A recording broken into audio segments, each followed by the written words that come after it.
And the rock Celestial draws for your lead, Carmelita.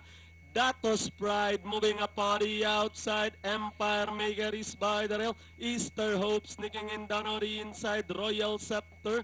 Then running second last from the outside. Robin Good and Executive Order heading towards the last 600.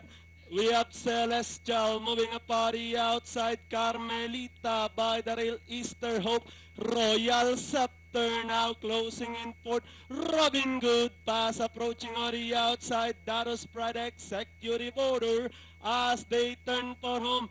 Carmelita running at the center, running by the rail. Easter Hope, then moving up on the outside is Royal Scepter. Celestial Executive Order in between runners with the last 100 meters more to run. Royal Scepter by about 2 and finally Royal Scepter.